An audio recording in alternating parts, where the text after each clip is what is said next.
নমস্কার, আমি অর্ধেন্দু চ্যাটার্জি। আজ বলবো কুম্ভ লগ্নের কথা। আমার বহু বন্ধু আমাকে ফোন করছে যে কুম্ভ লগ্নটা কবে দেবে কবে দেবে। একটু আগেও একজন হোয়াটসঅ্যাপে লিখেছে, দাদা কুম্ভটা কবে হবে। চিন্তা করার দরকার নেই, আজকেই দেবো। যাই হোক, একটু মন দিয়ে শুনুন। কুম্ভ লগ্ন 2026 কেমন যাবে। সাধারণত আমরা যেটা দেখে থাকি যে স্লো মুভিং প্ল্যানেট শনি এবং বৃহস্পতি, এই দুটো এক ঘর থেকে আরেক ঘরে যেতে বেশ কিছু সময় নেয়। শনি এক ঘর থেকে আরেক ঘর যেতে 2.5 বছর লাগে, বৃহস্পতির এক ঘর থেকে আরেক ঘর যেতে 1 বছর লাগে, রাহু এবং কেতু 1.5 বছর লাগে এক ঘর থেকে আরেক ঘর যেতে। অর্থাৎ যেগুলো স্লো মুভিং প্ল্যানেট, বিশেষ করে শনি এবং বৃহস্পতি, এই দুটো গ্রহ যদি কোনো একটা লগ্নের ক্ষেত্রে দেখা যায়, দুটোই খুব ভালো লগ্ন, মানে সরি দুটোই খুব ভালো গ্রহ, তাহলে ট্রানজিটে এখন তারা যে পজিশনে বসে আছে, কুম্ভ লগ্নের জন্য এটা একটা ঈশ্বরের আশীর্বাদ বলা যেতে পারে। যেমন আমি এর আগে বলেছি বৃষ লগ্ন, তুলা লগ্ন, সেরকমই কুম্ভ লগ্নের জন্যেও এই 2026 একটা খুব ভালো বছর হিসাবে বিবেচিত হতে পারে। প্রথমে আসা যাক শনির পজিশন। আপনারা জানেন যে 19শে জানুয়ারি শনি নিজের স্টারে ঢুকে যাবেন। এখন শনি বসে আছেন মীন রাশিতে, যেটা কুম্ভ লগ্নের ক্ষেত্রে সেকেন্ড হাউস। তো লগ্নপতি শনি যদি 2 নম্বর ঘরে বসে থাকেন, তাহলে আর্থিক দিক যে তার ভালো হবেই, এতে কোনো সন্দেহই নেই।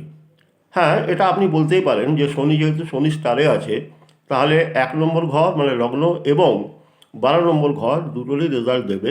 কিন্তু মনে রাখতে হবে যে শনির এই যে দুটো ঘর কুম্ভ এবং মকর, তার মধ্যে কুম্ভটা হচ্ছে পজিটিভ সাইন। শনি সাধারণত যখন দুটো ঘরেরই রেজাল্ট দেয়, তাহলে কুম্ভের রেজাল্টটা বেশি করে দেয়, অনেক বেশি পাবেন আপনি কুম্ভের রেজাল্ট। তার মানে 12 নম্বর ঘর থেকে আপনার কিছু ছোটোখাটো ইনভেস্টমেন্ট এগুলো ইন্ডিকেট করে, খরচা ইন্ডিকেট করে, তা সত্ত্বেও শনির পজিশন খুবই ভালো, এতে কোনো সন্দেহ নেই। এবার আসুন শনির দৃষ্টি কোথায় কোথায় পড়ছে। শনির দৃষ্টি পড়ছে বৃষ রাশিতে, যেটা কুম্ভ লগ্নের ক্ষেত্রে 4 নম্বর ঘর। 4 মানে হচ্ছে ল্যান্ডেড প্রপার্টি হলো। এরপর কোথায় পড়ছে?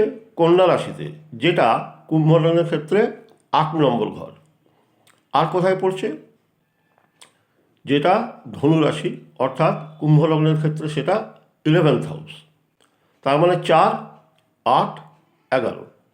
তার মানে পরিষ্কার বোঝা যাচ্ছে যারা কুম্ভ লগ্নের প্রোমোটারশিপ, ল্যান্ডেড প্রপার্টি কেনা বেচা করে থাকেন, বা নতুন কোনো কনস্ট্রাকশনাল বিজনেস করতে চান, এগ্রিকালচারাল কোনো বিজনেস করতে চান, এমনকি যারা মাটির নিচের যেমন মাইন্স অ্যান্ড মিনারেলস রিলেটেড কোনো বিজনেস করতে চান, তাদের জন্যেও এ বছর একটা অসাধারণ বছর, কোনো সন্দেহ নেই। বৃহস্পতি আপনারা জানেন বছরের প্রথম 5 মাস, জানুয়ারি থেকে মে মাস পর্যন্ত মিথুন রাশিতে, এরপরে কর্কট রাশিতে থাকবে জুন থেকে অক্টোবর, তারপরে সিংহ রাশিতে থাকবে অক্টোবর থেকে ডিসেম্বর, মানে বছরের শেষটা। বৃহস্পতির পজিশনটা কুম্ভ লগ্নের জন্য অত্যন্ত গুরুত্বপূর্ণ, বিশেষ করে সেই সমস্ত কুম্ভ লগ্নের যাদের 20 ডিগ্রি থেকে 30 ডিগ্রির মধ্যে জন্ম, অর্থাৎ বৃহস্পতি স্টারেই যাদের জন্ম, তাদের জন্য বৃহস্পতি এবছর একেবারে যাকে বলে ছাপ্পার ফোড়কে দিয়ে দেবেন আর কি। তার মানে এটা ইন্ডিকেট করছে যে বৃহস্পতি যখন প্রথম 5 মাস মিথুন রাশিতে আছেন, তার সরাসরি দৃষ্টি পড়বে কুম্ভ লগ্নের 11 নম্বর ঘরের উপর। এই 11 নম্বর ঘরের মালিক মানে যেটা ধনুরাশি, তার মালিক বৃহস্পতি নিজে। বৃহস্পতি সেটাকে সরাসরি দেখবে। তার মানে 11th হাউস থেকে পাওয়া যায় fulfilment of desire, achievement of ambition, net profit, নতুন বন্ধু, আনন্দে থাকা, এগুলো সমস্ত ভালো জিনিসগুলো সমস্ত 11th হাউস থেকে পাওয়া যায়।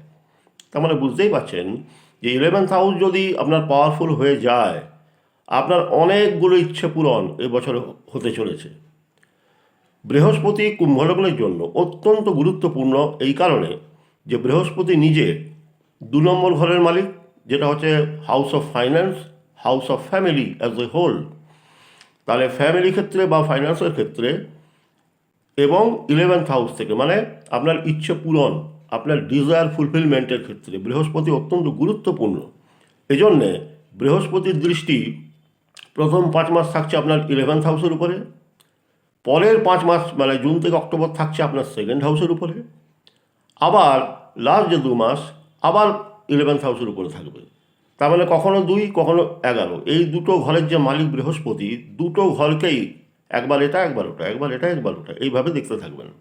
তার মানে বুঝতেই পারছেন আপনার ইনকামের জায়গাটা অত্যন্ত ভালো, কোনো সন্দেহ নেই।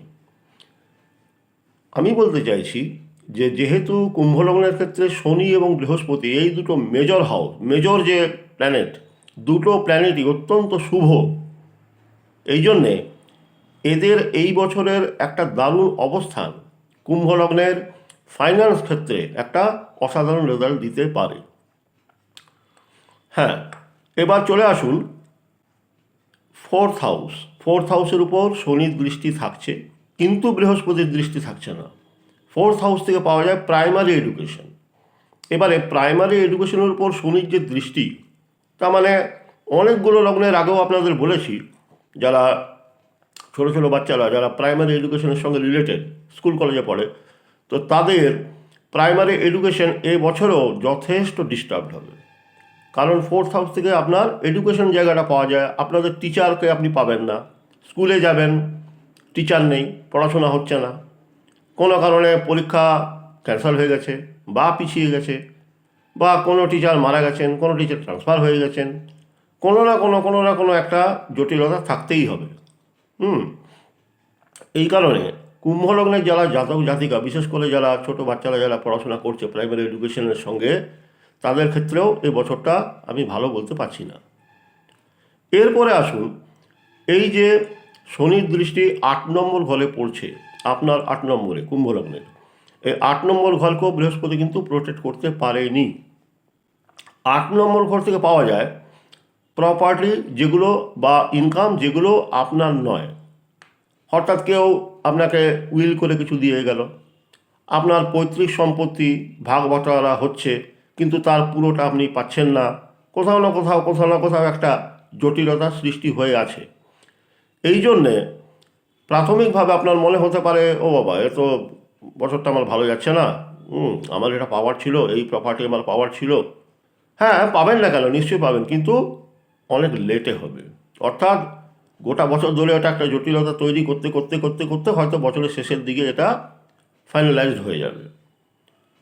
ঠিক আছে, এরপরে আসুন শনির যেটা 10th হাউসের দৃষ্টি, মানে আপনার 11th হাউসের উপর শনির যে দৃষ্টিটা পড়ছে। হ্যাঁ, শনির দৃষ্টি মানে খারাপ, এই ধরনের একটা বক্তব্য বলাটা ঠিক নয়, কারণ আপনাকে আগেই বলেছি যে শনি কুম্ভলগ্নের জন্য খুব ভালো গ্রহ।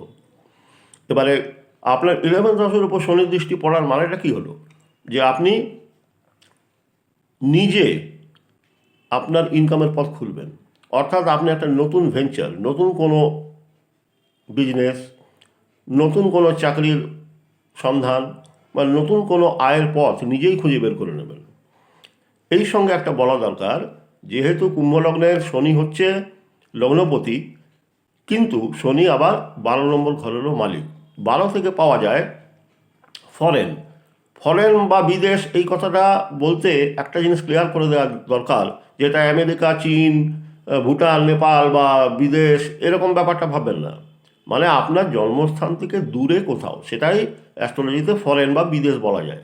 ঠিক আছে, তাহলে এটা বোঝা যাচ্ছে যে কুম্ভ লগ্নের লোকের একটা প্লেস চেঞ্জের ব্যাপার আমি দেখতে পাচ্ছি, এবং এটা যাদের কুম্ভ লগ্নের স্টারের ডিগ্রি 3 ডিগ্রি 20 মিনিট থেকে 16 ডিগ্রি 40 এর মধ্যে, আবার বলছি কুম্ভ লগ্নের যারা জাতক জাতিকা, বিশেষ করে জাতক, তাদের 10th হাউসের যে ডিগ্রিটা, মানে যেটা বৃশ্চিক রাশি, সেটা 3 ডিগ্রি থেকে 16 ডিগ্রি 40, এই স্টারটা হলো শনি স্টার।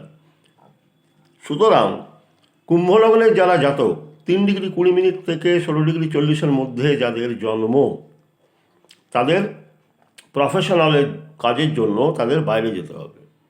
এমনকি এমনও হতে পারে যে তারা অন্য কোথাও, জন্মস্থান থেকে অন্য কোথাও গিয়ে সেটেল করে গেলেন। এবং আবার বলি, এই সেটেলমেন্ট প্রাথমিকভাবে একটু আপনার অ্যাডজাস্ট করতে 2-4টা মাস সময় লাগতে পারে, কিন্তু দ্যাট উইল বি 100% সাকসেসফুল, কোনো অসুবিধা নেই।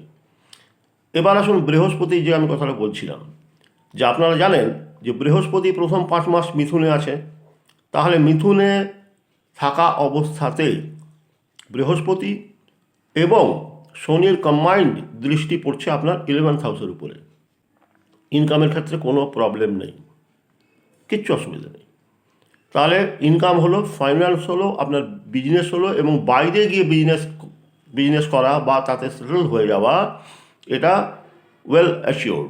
যারা চাকরি করছেন তাদের ক্ষেত্রেও ট্রান্সফার দূরে কোথাও, এটাও ইন্ডিকেশনটা দিয়ে দিয়েছে। এবার আসুন আপনার পারিবারিক। দেখুন, পরিবার বলতে যেটা আমরা বুঝি সাধারণত, এখন তো পরিবার ইউনিট পরিবার হয়ে গেছে। হ্যাঁ, বাবা মা ভাই বোন এই নিয়ে একটা পরিবার, ছোটো ছোটো পরিবার, 4-5 জনের পরিবার। কিন্তু আগে কি হতো, জয়েন্ট ফ্যামিলি থাকতো। এই জয়েন্ট ফ্যামিলি যে কনসেপ্টটা, এটা অ্যাস্ট্রোলজিতে 2nd হাউস থেকে পাওয়া যায়। এই 2nd হাউসে শনি গত বছরও ছিল, এবছরও থাকবে, এবং আগেও বলেছি গত বছরে বকরি বকরি করেই কেটে গেছে। এবছরে শনি কিন্তু যথেষ্ট পাওয়ারফুল অবস্থাতে 2nd হাউসে বসে আছে। এবার শনির একটা নেচার হচ্ছে, সে আর্থিক দিকে আপনার ভালো করতেই পারে, অসুবিধার কোনো কারণ নেই। কিন্তু শনি যেটা দেয় না, শনির যেটা নেচার, সেটা হচ্ছে শনি কখনো ইউনিয়ন করায় না। তাহলে 2nd হাউসে যদি শনি বসে থাকে, সে কী করবে, আপনার যে জয়েন্ট ফ্যামিলি যেটা ছিল, সেই ফ্যামিলিটাকে ভেঙে দেওয়ার চেষ্টা করবে। হয় আপনি নিজে ওখান থেকে বেরিয়ে চলে যাবেন, অথবা আপনার যারা ফ্যামিলি মেম্বার্স তারা আপনার থেকে দূরে চলে যাবে। ফ্যামিলি মেম্বার্স বলতে আমি বলতে চাইছি আপনার ভাই বোন, দাদা কাকা, এইরকম আর কি, মানে খুড়িমা জেঠিমা, এই পুরো পরিবারটার কথা বলছি, নিজের ছেলে নিজের বউ এটা বলছি না। কিন্তু 2nd হাউস থেকে জয়েন্ট ফ্যামিলির যে কনসেপ্ট, সেটা পাওয়া যায়। তাহলে বোঝাই যাচ্ছে কোনো না কোনো কারণে কুম্ভ লগ্নের লোকেরা এই বছরে তাদের যেটা জয়েন্ট ফ্যামিলি তার থেকে দূরে চলে যাবেন, এটা ইন্ডিকেশন দিচ্ছে। এবং সেটা মূলত কাজের ক্ষেত্রে, যেহেতু বললাম যে 3 ডিগ্রি 20 মিনিট থেকে 16 ডিগ্রি 40, এই ডিগ্রিটা কুম্ভলগ্ন যারা জন্মগ্রহণ করেছেন তাদের 10ম ঘর বা কর্মস্থানের স্টারটার নাম বলছি না, অনুরাধা, যাই হোক, সেই স্টারটার মালিক হলো শনি। তাহলে শনি যখন এই রেজাল্টটা কনফার্ম করে দিল, তাহলে আপনাকে বাইরে যেতে হচ্ছে। হলো 7th হাউস। 7th হাউস হচ্ছে হাউস অফ ম্যারেজ। কুম্ভলগ্নের প্রথম যে 5টা মাস, এই সময় কুম্ভলগ্নের উপরে এবং তার 11th হাউসের উপরে বৃহস্পতির পুরো দৃষ্টি থাকছে। হ্যাঁ, যদিও শনি 2nd আছে, তাই কি হচ্ছে যে বিয়ের ক্ষেত্রে একটু লেট ম্যারেজ ইন্ডিকেশনটা দিলেও এবছরে বিয়ের যোগ যথেষ্ট প্রবল, খুবই ভালো, অসুবিধার কিচ্ছু নেই। বিশেষত জুন থেকে অক্টোবর, যখন বৃহস্পতির দৃষ্টি শনির উপর পড়বে, শনির কুফলটা একটু কমবে। যেহেতু শনি ইউনিয়ন করাতে চায় না, অথচ বৃহস্পতি ওকে বাধ্য করাবে যে না, ইউনিয়ন হোক, ম্যারেজটা হোক, ঠিক আছে। এরপর এই কুম্ভলগ্নের ব্যাপারে জাস্ট 2-একটা কথা একটু সেরে নিই, যে কুম্ভলগ্ন না একেবারে সেলফ মেড হন। এনারা কারোর কাছে কোনো ফেভার নিতে চান না, বরঞ্চ এনারা সবাইকে মানে নিজের হৃদয় দিয়ে সবাইকে হেল্প করতে চান। এরা খুব সোশ্যাল হন, এবং কোনো কারণে এরা খুব কষ্ট হওয়া সত্ত্বেও, ধরা যাক কোনো একজন কুম্ভলগ্নের মানুষ বৃদ্ধ হয়েছেন, যতক্ষণ তিনি পারবেন সক্ষম, তিনি নিজে হাতেই সব কিছু করার চেষ্টা করবেন। এমনকি 1 গ্লাস জল পর্যন্ত কাউকে দিতে বলবেন না, তিনি নিজেই হয়তো নিয়ে খেয়ে নেবেন। এটা হলো কুম্ভলগ্নের নেচার। এবারে ম্যান টু ম্যান এটা ভ্যারি করে। জন্মছকে যদি আপনার শনি যথেষ্ট ভালো থাকে তাহলে আপনি 100% সেলফ মেড মানুষ হবেন। অন্যের উপর ভরসা আপনি করবেন না, সব কিছু নিজে হাতে করার চেষ্টা করবেন। ফলে কি হবে, আপনাকে লোকে একটু ভুল বুঝতে পারে। কারণ কুম্ভলগ্ন সাধারণত খুব ইন্ট্রোভার্ট হন, তারা চান না যে তাদের নাম চারধারে ছড়িয়ে যাক, কেউ তার নাম করুক বা কিছু। তিনি যদি কাউকে দানও করেন, কোনো কিছু দান কাউকে করেন, সেটাও কিন্তু গোপনে, যাতে তার নামটা সামনে না আসে। এটা কুম্ভলগ্নের নেচার এবং এটা একটা মহৎ গুণ। দেখুন, যে কোনো প্ল্যানেটেরই দু ধরনের রেজাল্ট হয়, একটা হচ্ছে নেগেটিভ, একটা হচ্ছে পজিটিভ। এই কুম্ভলগ্নে হচ্ছে শনির পজিটিভ হাউস। অনেক বড় বড় মনীষী, দার্শনিক, সাধক এই কুম্ভলগ্নে জন্মগ্রহণ করেছেন। তাহলে ফাইন্যান্স হলো, ফ্যামিলি হলো, ম্যারেজ হলো, বিজনেস হলো, প্রেম প্রীতি সংক্রান্ত আমি বলছি না, কারণ কুম্ভলগ্ন মানে প্রেম প্রীতিতে খুব একটা আগ্রহী নয়, খুব একটা আগ্রহী নয়। তারা লয়াল, তারা খুবই বিশ্বস্ত। যাদের সঙ্গে তাদের রিলেশন থাকে শেষ দিন পর্যন্ত তারা তাদের প্রতি লয়াল থাকেন। একজন মহৎ মানুষ বলতে যা বোঝায় কুম্ভলগ্ন ঠিক তাই। হ্যাঁ, এবারে জন্মস্থানের জন্ম সময় যদি শনি গণ্ডগোল থাকে তাহলে কিছু গণ্ডগোল হতে পারে, সেটা আমি বলছি না, আমি ইন জেনারেল কথাটা বলছি। রাহু আপনার লগ্নে আছে, লগ্নে থাকা অবস্থাতে এবং বৃহস্পতি যতক্ষণ প্রথম 5 মাস মিথুন রাশিতে আছে, রাহুর নড়াচড়ার শক্তি নেই, কোনো প্রবলেম নেই। কিন্তু যখন জুন থেকে অক্টোবর এই সময়টাতে বৃহস্পতি কর্কট রাশিতে চলে আসবে, বৃহস্পতি উচ্চস্থ থাকবে, সব ঠিক আছে, কিন্তু হাউসটা ঠিক নয়। হাউসটা হচ্ছে 6th হাউস। একটু হেলথের সামান্য প্রবলেম হবে। তার সঙ্গে রাহু কিন্তু মুক্ত হয়ে যাবে বৃহস্পতির দৃষ্টি থেকে, ফলে সে একটু বদমাইশি করার চেষ্টা করবে। যেহেতু 1 নম্বরে আছে, 1 নম্বর মানে লগ্নতে আছে, তার সঙ্গে 12 নম্বর ঘরেরও রেজাল্ট দেবে। ফলে অকারণে কিছু পারিবারিক ঝামেলা, নিজের মানসিক শান্তি বিঘ্নিত হওয়া এবং দুম করে কিছু বেশ বড় অঙ্কের টাকা বেরিয়ে যাওয়া, সেটা ইনভেস্টও হতে পারে বা খরচাও হতে পারে, সেটা পরিষ্কার ইন্ডিকেশনটা দিচ্ছে। কিন্তু অরিড হবার কিছু নেই। রাহু একটু বদমাশি করতে পারে, কিন্তু যেহেতু শনি এবং বৃহস্পতি দুটো গ্রহই আপনার ফেভারে আছে গোটা বছরটা, তাহলে এই বছরটা অ্যাজ এ হোল খুব ভালো বছর হিসাবে আমি দেখতে পাচ্ছি। ভালো থাকুন, শরীরটাকে একটু ঠিক রাখুন, কারণ এই যেটা বললাম যে জুন থেকে অক্টোবর, বিশেষ করে কুম্ভ লগ্নের যারা 20 থেকে 30 ডিগ্রির মধ্যে জন্ম, তাদের লগ্নের স্টার হবে বৃহস্পতি। সে চলে যাবে এই জুন থেকে অক্টোবর এই সময়টাতে কর্কট রাশিতে, অর্থাৎ 6th হাউসে। 6 হচ্ছে হাউস অফ অ্যাকিউট ডিজিজ। তাহলে একটু প্রেশার সংক্রান্ত, একটু লিভার সংক্রান্ত সামান্য কিছু অল্প স্বল্প প্রবলেম, কিন্তু প্রবলেম বিশেষ মেজর কিছু হবে না, যেহেতু বৃহস্পতি নিজেই 11th হাউসের মালিক। 11th হচ্ছে রিকভারি ফ্রম ডিজিজ। শেষ করার আগে একটা কথা বলি, নীল রং আপনারা ব্যবহার করতে পারেন, যেটা আমি সাধারণত বারণ করি সবাইকে, কিন্তু কুম্ভলগ্নের জন্য নীল রং অত্যন্ত শুভ রং। হলুদ রং আপনি ইউজ করতে পারেন, নীল রং ইউজ করতে পারেন। একটা কালার শুধুমাত্র স্ট্রংলি অ্যাভয়েড করবেন, দ্যাট ইজ ডার্ক ব্রাউন। রাহুর কালার ইউজ করবেন না, বা কোনো স্টোন, গোমেদ টোমেদ এসব একদম ইউজ করবেন না। ভুল করেও ছিন্নমস্তা কালী মন্দিরে যাবেন না। ছিন্নমস্তা মন্দির রাহুর আরাধ্যা দেবী। আর বিশেষ কিছু বলার নেই।